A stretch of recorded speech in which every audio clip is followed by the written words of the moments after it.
Cynthia, momentum yang membuat Mbak Bella itu memilih ya untuk kemudian berhijrah, berhijab dan insya Allah makin lama makin dekat pada Allah. Bagaimana? Ini momentumnya seperti apa? Silakan.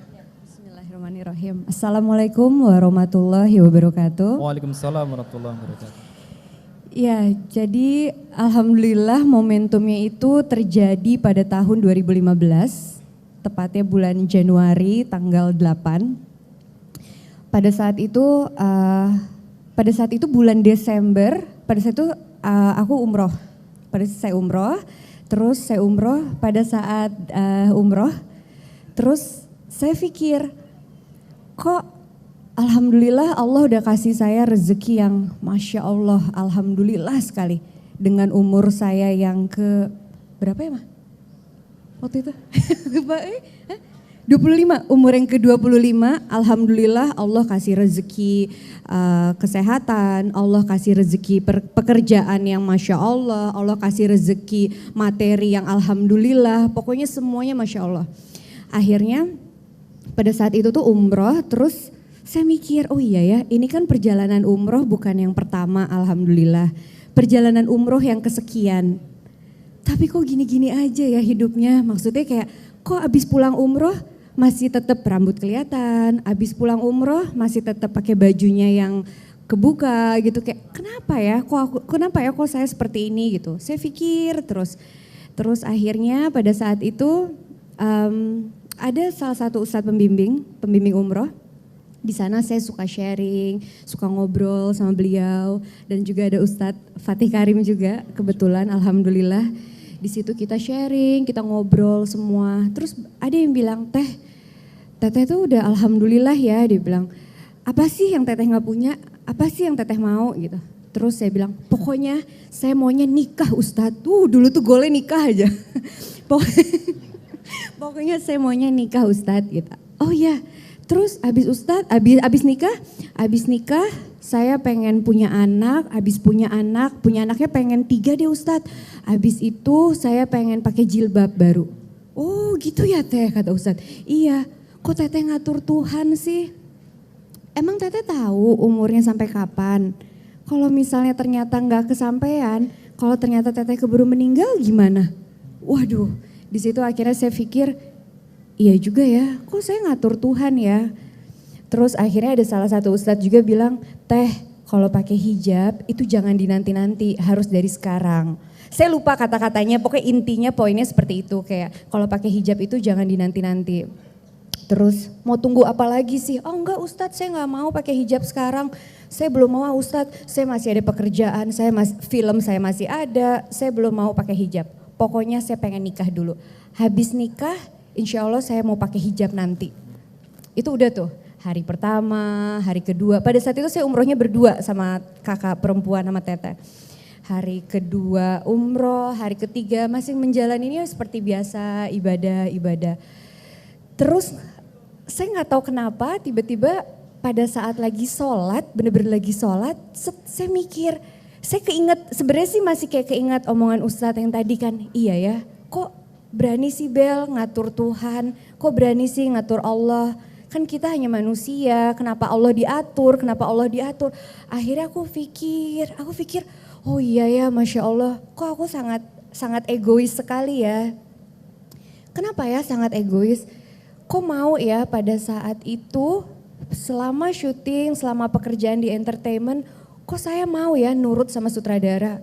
Sutradara bilang, Bella kamu harus turunin berat badan. Waduh Masya Allah mati-matian diet sampai kurus, syuting, oke, senang. Bella kamu harus naikin berat badan. Semua yang sutradara minta, semua saya ikutin. Bella harus potong rambut, saya ikutin potong rambut pendek. Bella harus ini, semua saya ikutin.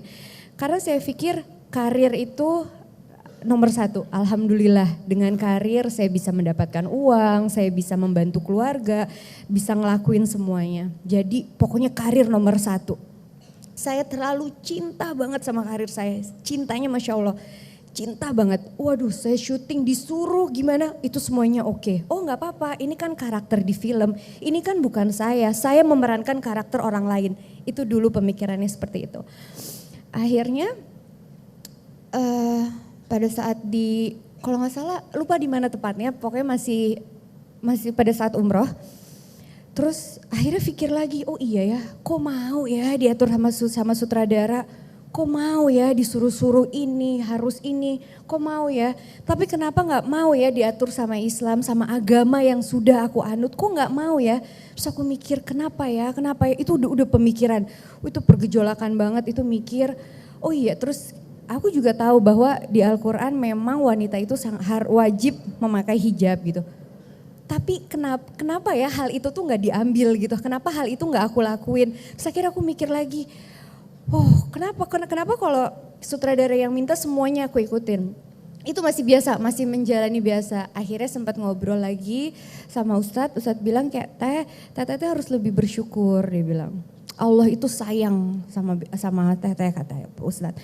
Karena Allah itu udah ngasih semuanya yang Teteh minta. Pekerjaan, kesehatan, semuanya.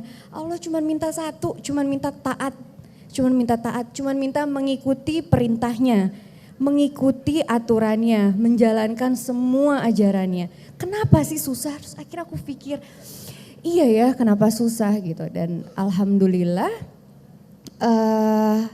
pada saat lagi mau hari terakhir sebelum pulang ke Jakarta, akhirnya WhatsApp ada asisten yang selalu nemenin, saya WhatsApp, Karita tolong beliin hijab, tolong beliin baju daleman ciput semua.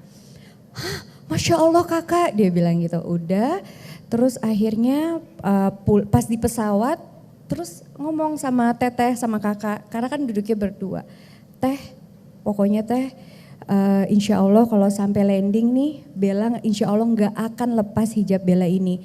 Karena akhirnya Bella pikir kayak, kita gak ada yang tahu umur sampai kapan, dan aku mikir aku terlalu banyak banget dosa yang aku lakukan gitu, dan aku terlalu banget menuruti apa yang orang minta, sutradara contohnya, produser contohnya, selalu aku mengikuti apa yang hanya yang manusia minta selalu aku ikutin.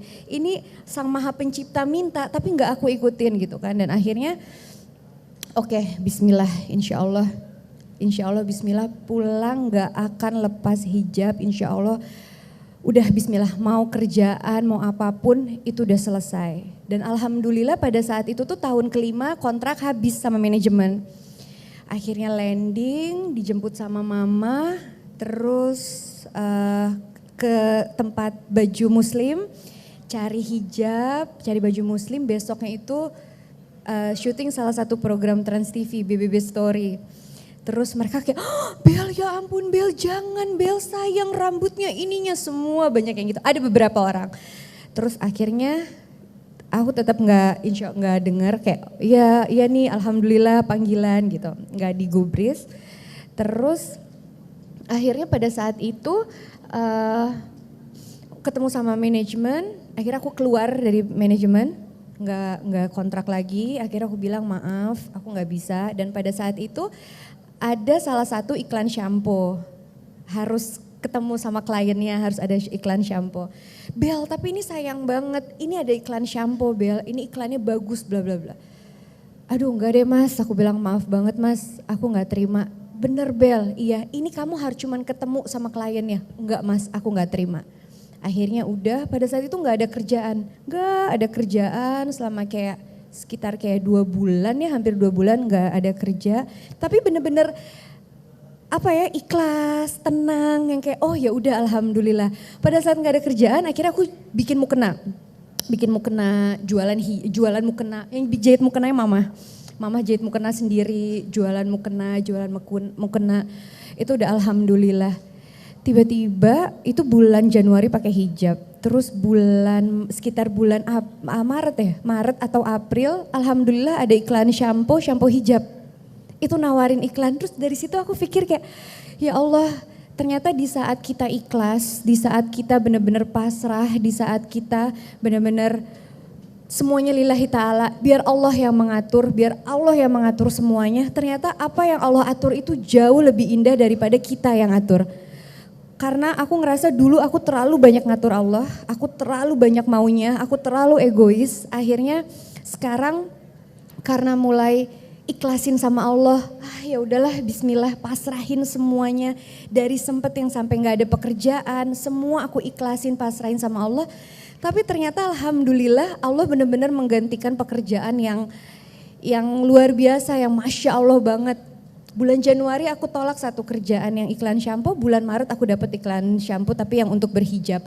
Setelah itu Masya Allah alhamdulillah. Dan sekarang benar-benar semoga semakin dekat sama Allah, amin. Semoga semakin istiqomah, amin. Sekarang lebih yang kayak setiap produser atau sutradara menawarkan film, justru aku yang, bukannya aku sombong, tapi aku yang lebih kayak mengatur mereka. Dalam arti aturan aku adalah udah gak bisa ini, bersentuhan, ini. Aturannya seperti itu. Kalau produser mau ya alhamdulillah. Kalau produser gak mau ya udah alhamdulillah juga, gak apa-apa gitu. Jadi ya tepuk tangan untuk beliau ya. lebih baik.